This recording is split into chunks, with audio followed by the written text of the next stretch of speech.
Muito boa tarde a todos. Meus cumprimentos ao Presidente do Partido, o professor André Ventura. Eu faço questão de o tratar como ele deve ser tratado, porque na política portuguesa frequentemente atribuem-se títulos. Os portugueses gostam, há portugueses que gostam muito, e frequentemente omitem o título a que o professor André Ventura tem direito. Portanto, é professor para aqui, professor para acolá, mas em relação ao professor André Ventura raramente não tem essa amabilidade. Ele tem os títulos académicos que lhe dão o direito, por assim dizer, a ser tratado por professor, embora ele dispense esse tratamento, como já agora eu também dispenso. Muito obrigado à mesa, ao Sr. Embaixador Tângero Correia, ao Dr. Jorge Galveias e à Dra. Manuela Estevam, que eu, ainda há pouco, numa dedicatória de um livro que lhe ofereci, chamei uma instituição deste partido.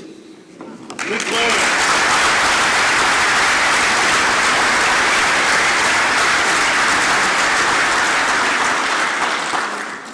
Há pessoas que dizem que não há coincidências, e eu, aos 67 anos de idade, portanto já tendo vivido alguma coisa, tendo cada vez a acreditar mais que não há coincidências, que as coincidências representam sinais que alguém pôs em conjunto para nos transmitir certas mensagens.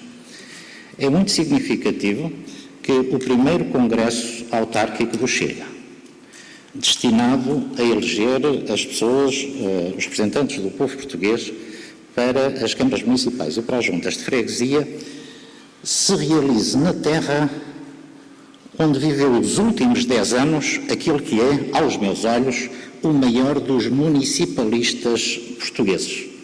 O intelectual que, com maior vigor, defendeu a importância das autarquias locais e, em especial, das câmaras municipais.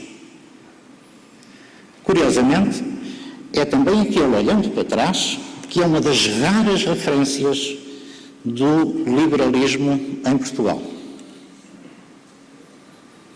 Morreu aos 67 anos, que é curiosamente também, já agora, a idade que eu tenho. Viveu os últimos 10 anos aqui em Santarém. Na altura em que ele morreu, estavam a chegar a Portugal as ideias do socialismo. Chegaram na geração de 70 pela mão de pessoas como o Oliveira Martins, o Manuel da Riaga, que viria a ser o primeiro presidente da República Portuguesa, o Ramalho Ortigão, o Essa de Queiroz, por aí adiante.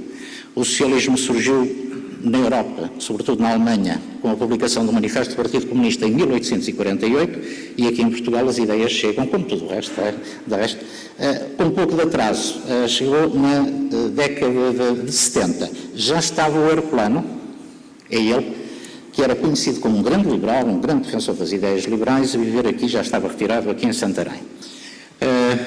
O Ramalho Ortigão e o Oliveira Martins escreveram-lhe a dizer assim: Herculano, volte para Lisboa porque há aqui umas novas ideias que chegaram agora aqui em Portugal e você, que é um distinto intelectual e um líder da opinião pública portuguesa na altura, volte para nos ajudar a divulgá-las. Ele respondeu-lhes: burro velho não aprende línguas. Por outras palavras, nessa não me levam. E pouco antes de morrer, pronunciou uma frase que se tornou célebre e que provavelmente refletia o sentimento que ele tinha sobre Portugal, nessa altura, quando o socialismo chegou e começava a crescer e que viria a destruir o país. Ficou célebre a frase do Herculano, que lhe é atribuída antes da morte: isto até dá vontade de morrer. Há uma diferença entre o período em que o Herculano viveu e a desilusão com que ele morreu e o que se passa agora. Na altura, o socialismo era nascente, ainda não tinha sido testado em Portugal. Viria a ser e viria a arruinar o país por várias vezes, de modo a conduzir ao regime do Estado Novo em 1926. Reapareceu agora, há 50 anos, 40 e tal anos, mas agora está numa fase descendente, e é o liberalismo do Herculano que volta a ser novo outra vez. Eu julgo que todo este conjunto de circunstâncias dariam a Santarém e ao facto do Herculano, o grande liberal português, eu diria que há muito poucos, e o grande municipalista, o grande defensor dos municípios em Portugal, que a cidade de Santarém e a figura do Herculano, que eu agora representaria na figura da doutora Manuela Estevão, bem são, ou bem podem vir a ser, verdadeiras instituições na história deste partido, que é muito recente, e simples para a história do partido.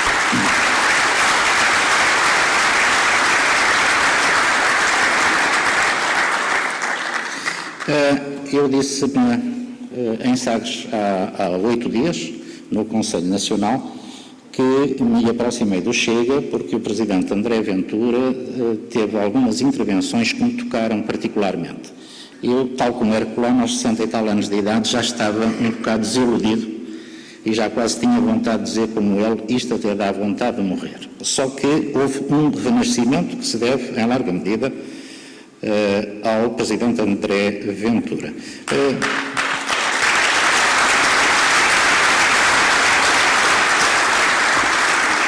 Duas coisas que ele fez. Uma foi introduzir Deus no discurso político. É o primeiro político da era democrática a falar de Deus.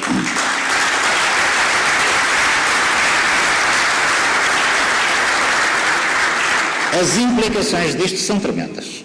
Em primeiro lugar, vincula o Presidente André Ventura, porque uma pessoa que fala de Deus é uma pessoa que se compromete com certos valores que ele tem defendido e todos esperamos continuar a defender à frente do Chega. Compromete-se com a verdade, compromete-se com a justiça, com o bem, com o amor, nos seus diferentes sentidos.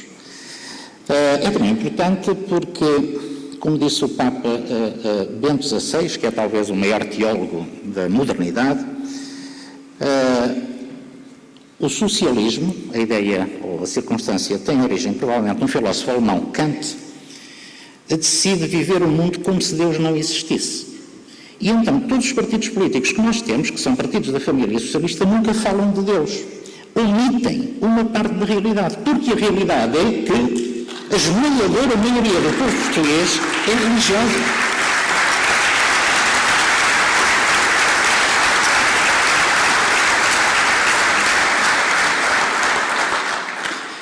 Eu gostava de dizer, às vezes aos jornalistas, sobretudo a eles, que quem omite Deus do seu discurso passa a raciocinar com aquilo que o Papa Bento XVI chamou uma racionalidade amputada.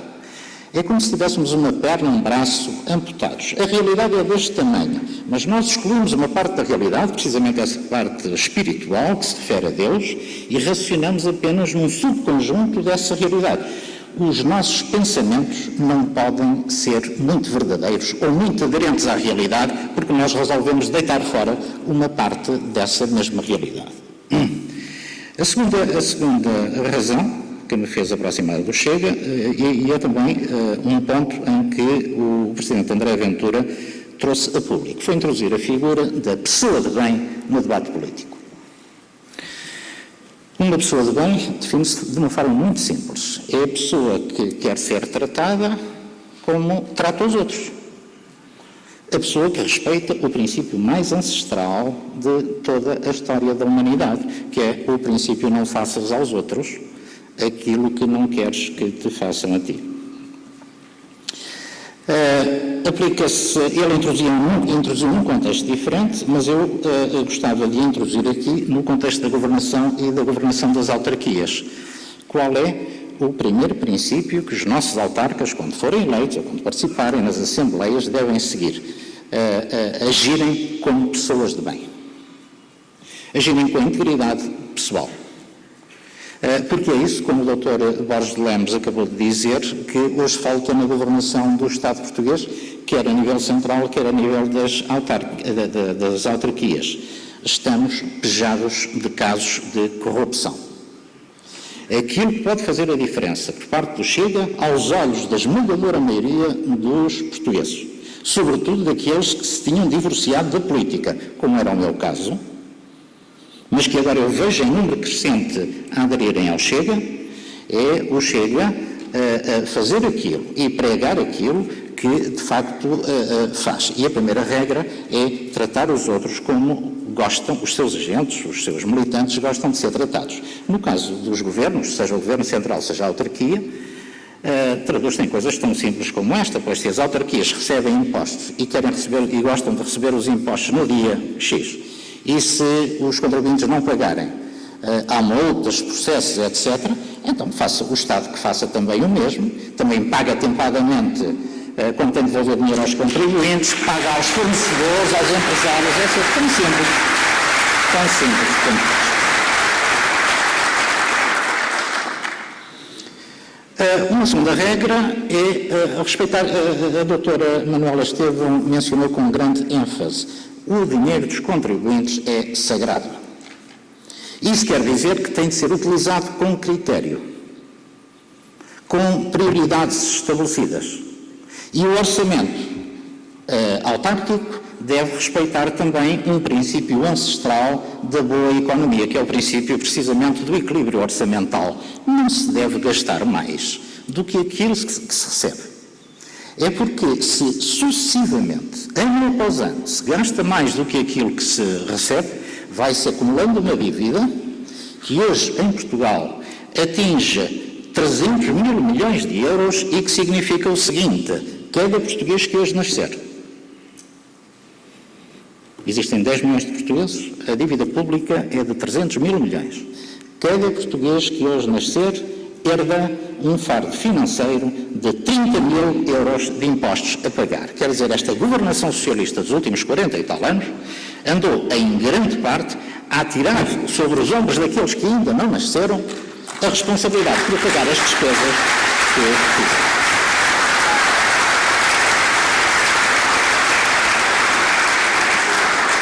Portanto, ao nível das autarquias locais, ao nível do Governo Central, é importante, é crucial respeitar este princípio. Só se recorre à dívida em casos extraordinários de uma enorme crise social, sei lá, a nível autárquico, como os fogos que aconteceram aqui há uns anos, aqui perto no Conselho de Leiria, isso vem também no Distrito de Leiria, isso vem também no Distrito de Santarém. Não esquecer aos nossos autarcas um princípio que também é nosso, da nossa cultura, e que foi aprovado no programa do Chega e a que o Dr. Diogo Pacheco de Amorim já fez referência, que é o princípio da subsidiariedade. Quer dizer o seguinte: cada vez que as juntas de freguesia possam realizar uma tarefa, não tem a Câmara Municipal que ir lá fazê-la. Do mesmo modo que, e este é o aspecto mais importante para as câmaras municipais, sempre que seja possível ao município realizar uma tarefa, não deve tolerar que seja o Estado Central fazê-lo. O Alexandre Herculano era um grande municipalista porque ele nasceu em 1810. O liberalismo chega a Portugal em 1820 com a Revolução Liberal desse ano, de 1820. Portanto, vínhamos de um Estado absoluto, uma monarquia absoluta, e o Alexandre Herculano via nos municípios o chapéu que permitia abrigar os cidadãos dos abusos que tradicionalmente, devido a um Estado que durante 7 séculos pelo menos foi absoluto, uma monarquia absoluta, os abusos que era habitual o Estado cometer sobre os cidadãos. Ele foi, portanto, um incansável defensor do municipalismo, principalmente como garantia da liberdade dos cidadãos face aos abusos e às opressões que era habitual e ainda são vindas do Estado Central.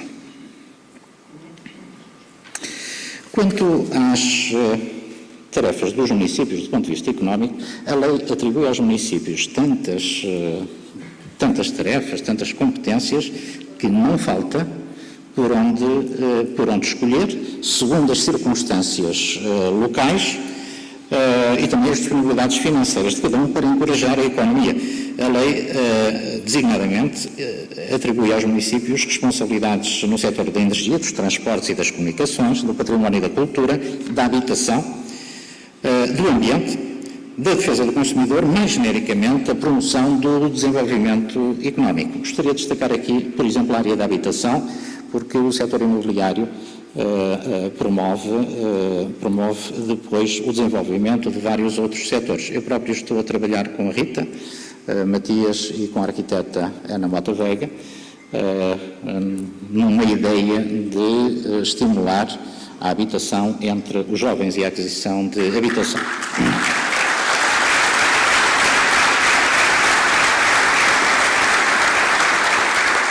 É algo que, podendo ser implementado a nível municipal, não tem necessariamente que ser implementado a nível central, tanto mais que os municípios têm o direito sobre 2 impostos que têm diretamente que ver com a habitação. O IMI e o IMT são receitas municipais. Portanto, eles próprios têm alavancas para estimular políticas de habitação, como é o caso.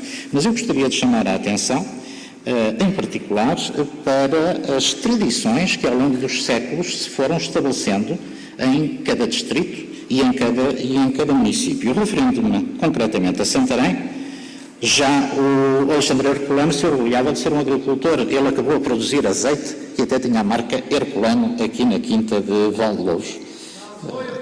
Na Azóia de Baixo, exatamente. Portanto, a agricultura, no caso do Distrito de Santarém, é obviamente um setor que deve e pode ser estimulado pelos municípios, das maneiras que os municípios do Distrito puderem. Existe uma outra tradição que está em grande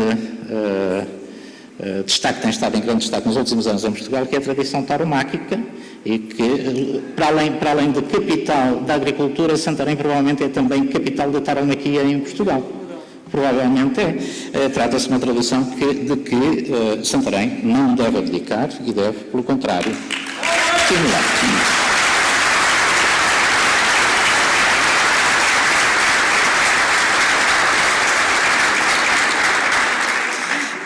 Já agora que falamos em tourada, quando eu era jovem, eu assisti várias vezes a touradas, e o momento que eu gostava mais das touradas, que é um momento que gosto mais, à quinta-feira, no meu tempo de jovem do Estado Novo, a televisão, que era só uma RTP1, passava a tourada, que era a tourada no Campo Pequeno. Mas os forcados amadores eram quase sempre de Santarém, da Zambuja, portanto aqui do distrito, não é? Ocasionalmente de Lisboa também. O momento que eu gosto mais da tourada é a pega de caras. E um dia dei comigo, já recente, a pensar porquê que eu gostava tanto daquele momento da pega de caras. É que a pega de caras, que eu suponho que é específica da tourada portuguesa, que não existe noutros países, nem em Espanha, nem na Argentina, também tem touradas, que significado tinha aquele momento em que um homem só se confronta com uma besta. Tem um significado fantástico. É de facto o confronto entre o homem e uma besta. Em termos de porte físico, a vantagem de peso está toda do lado da besta. O homem tem, no entanto, uma vantagem comparativa que a besta não tem, que é inteligência. E na maior parte dos casos, desse confronto, onde parece que evidentemente o homem vai perder, o homem que está ali sozinho, embora ajudado por outros atrás, afrontar a besta, é o homem que ganha. Este significado da tourada tem-me ajudado na vida a ganhar muitos combates, onde de um lado está um homem e do outro lado está uma besta.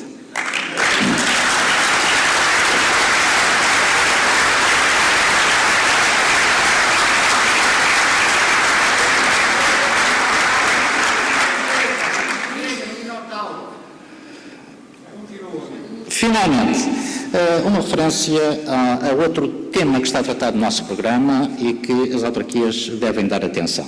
Fala-se muito nas grandes empresas em Portugal, e quando nós olhamos para a imprensa económica, é a TAP, é o BCP, é a SONAI, é o Jerónimo Martins, etc. Mas essa não é a realidade económica do país. Tal como a imagem que a imprensa passa do Chega não reflete a realidade do partido. É que Portugal não é a TAP, em termos empresariais, não é sobretudo a TAP, o Jerónimo Martins, as grandes empresas. Para ilustrar com as estatísticas do distrito de Santarém, 98% das empresas são microempresas. Normalmente de natureza familiar, algumas individuais. 2% são pequenas ou médias empresas. E há apenas 0,04% que são grandes empresas. Basicamente, 19 grandes empresas no distrito de Santarém, em 45 mil, que é o total. Os autarcas, que não se esqueçam que o nosso tecido económico, aquilo que dá o sustento às famílias, que permite a cada família educar os seus filhos, pôr comida na mesa, não são a TAP, nem a Jerónimo Martins, nem o Grupo Sonai, são sobretudo as pequenas empresas que vivem normalmente com enormes dificuldades do mercado financeiro.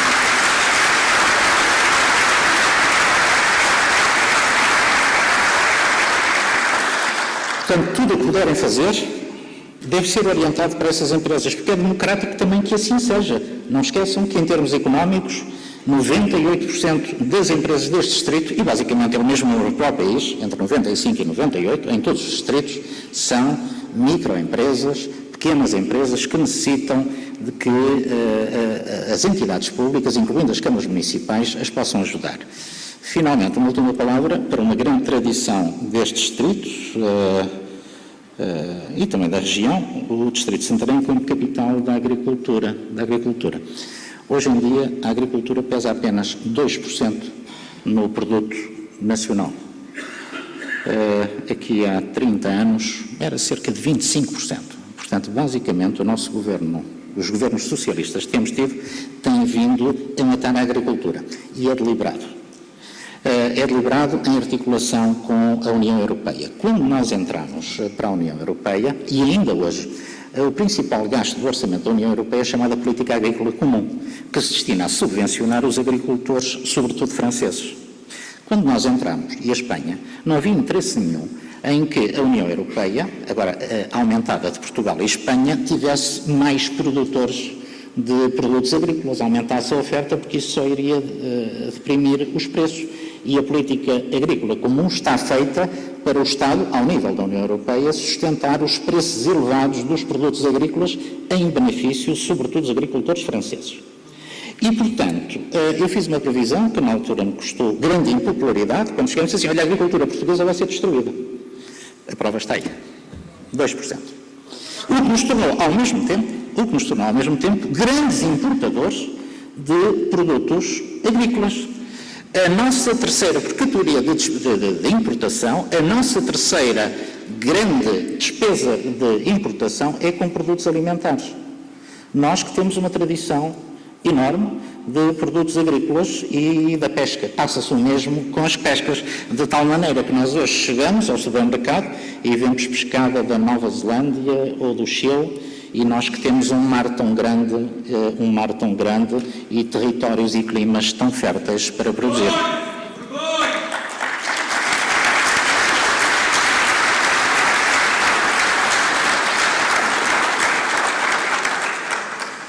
Pronto, julgo que cheguei ao fim. Queria deixar como sumário uma mensagem aos autarcas do partido. Integridade pessoal, apego às nossas tradições, e tanto em termos de empresa como em termos de agricultura, taromaquia também no caso de Santarém, determinação e não se deixem nunca corromper. A corrupção não vale a pena.